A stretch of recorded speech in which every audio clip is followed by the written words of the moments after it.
Hello friends, இன்றைக்கி நம்ம வந்து காளான் பெப்பர் ஃப்ரை தான் செய்ய போகிறோம். அதுக்கு வந்து நான் 2 பேக்கெட் காளான் வாங்கி இந்த மாதிரி சின்னதாக கட் பண்ணி வச்சுருக்கேன். கொஞ்சம் சின்ன பீஸாக கட் பண்ணி வச்சுருக்கேன். ரொம்பவும் பொடியாக கட் பண்ணக்கூடாது.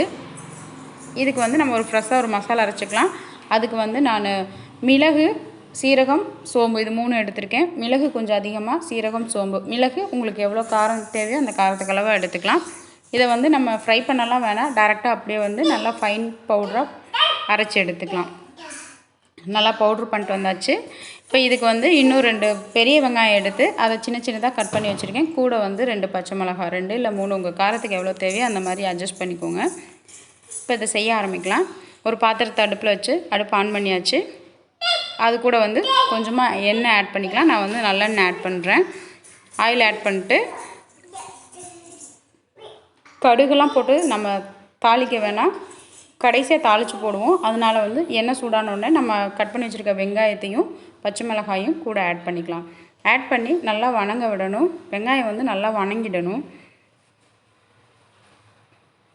இது வந்து உங்களுக்கு இந்த காளான் பெப்பர் ஃப்ரை வந்து சாப்பாட்டுக்கு சைடிஷ்க்கு நல்லாயிருக்கும், சப்பாத்திக்கு நல்லாயிருக்கும்.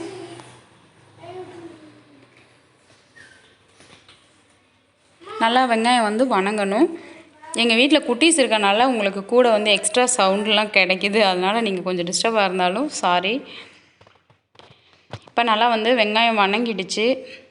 இன்னும் கொஞ்சம் வெயிட் பண்ணலாம், வணங்கட்டும். இப்போ நான் வணங்கினோடனே 1 ஸ்பூன் இஞ்சி பூண்டு பேஸ்ட்டு வந்து ஆட் பண்ணுறேன். நான் இஞ்சி பூண்டு பேஸ்ட்டு வந்து ஃப்ளேவர் வேணும்னா இஞ்சி பூண்டு பேஸ்ட்டாக ஆட் பண்ணிக்கோங்க. இல்லாட்டி இஞ்சியும் பூண்டும் சின்னதாக நறுக்கியும் நம்ம ஆட் பண்ணலாம். இஞ்சி பூண்டு பேஸ்ட் ஆட் பண்ணி அது கொஞ்சம் பச்சை வாசனை போன உடனே நம்ம கட் பண்ணி வச்சுருக்க காளான் ஆட் பண்ணிக்கலாம். ஆட் பண்ணி ஒரு பரட்டி விட்டுட்டு நம்ம பவுட்ரு பண்ணி வச்சுருக்கோம் இல்லையா, மிளகு, சீரகம், சோம்பு, அதை வந்து இது கூட ஆட் பண்ணிக்கணும்.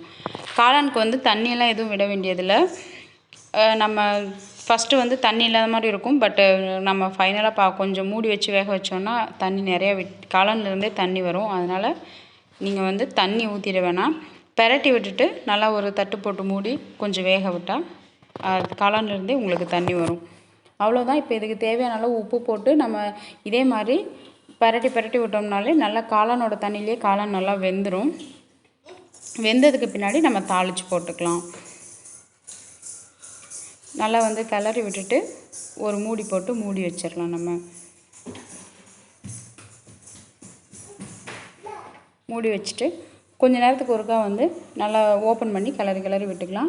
இப்போ காளான் கொஞ்சம் சுருண்டுருச்சு. இதே மாதிரி இன்னும் கொஞ்சம் நல்லா காளான் வெந்து வரட்டும். அது வரைக்கும் வெயிட் பண்ணுவோம். தேவையான அளவு உப்பு ஆட் பண்ணிக்கோங்க. நீங்கள் ஃபஸ்ட்டில் ஆட் பண்ணாலும் ஓகே, இடையில ஆட் பண்ணாலும் ஓகே. தேவையான அளவு உப்பு ஆட் பண்ணிக்கோங்க.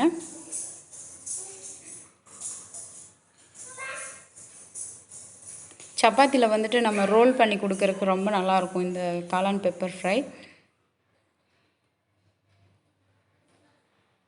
சப்பாத்தி போட்டுட்டு அதுக்கு இடையில இதை கொஞ்சமாக ஒரு 2-3 ஸ்பூன் வச்சு அதை அப்படியே ரோல் பண்ணி நம்ம பசங்களுக்கு கொடுத்தோன்னா காளானும் எடுத்துப்பாங்க, சப்பாத்தியும் சாப்பிட்டுப்பாங்க.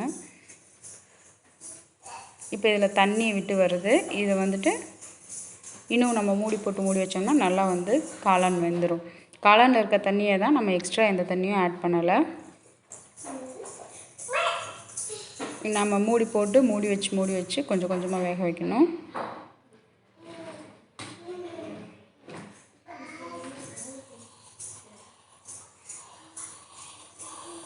ஓரளவுக்கு காளான் வந்து நல்லா வெந்துருச்சு. இன்னும் வந்து அந்த தண்ணி மட்டும் சுண்டினா போதும். அது வரைக்கும் வச்சுட்டு எடுத்துடலாம். இப்போ வந்து நம்ம தாளித்து போட்டுக்கலாம். அதுக்கு வந்து நான் கொஞ்சமாக நெய் ஆட் பண்ணுறேன். நெய் வந்து காளானுக்கு ஒரு நல்ல ஃப்ளேவர் கொடுக்கும். அதனால் ஒரு கொஞ்சமாக நெய் ஆட் பண்ணிட்டு கூட வந்து கடுகு, வரமிளகாய் போட்டு தாளிச்சிக்கலாம். கடுகு, கருவேப்பிலை, வரமிளகாலாம் போட்டு தாளித்து நம்ம காளானில் ஆட் பண்ணிக்கலாம். நெய் போட்டோன்னா நல்ல ஒரு ஃப்ளேவர் கிடைக்கும். அதனால் கண்டிப்பாக நெய் ஆட் பண்ணிக்கோங்க. டேஸ்ட்டும் நல்லாயிருக்கும், வாசமும் நல்லாயிருக்கும். இப்போ நம்ம வந்து காளானில் ஆட் பண்ணி கிளறி விட்டுக்கலாம். நம்மளோட காளான் பெப்பர் ஃப்ரை ரெடி ஆகிடுச்சு ஃப்ரெண்ட்ஸ். நீங்கள் இந்த மாதிரி செஞ்சு பாருங்கள். எப்படி இருந்துச்சுன்னு கமெண்ட்டில் சொல்லுங்கள். நம்ம காளான் பெப்பர் ஃப்ரை வந்து ரெடி ஆகிடுச்சு. சேனலை சப்ஸ்கிரைப் பண்ணிக்கோங்க.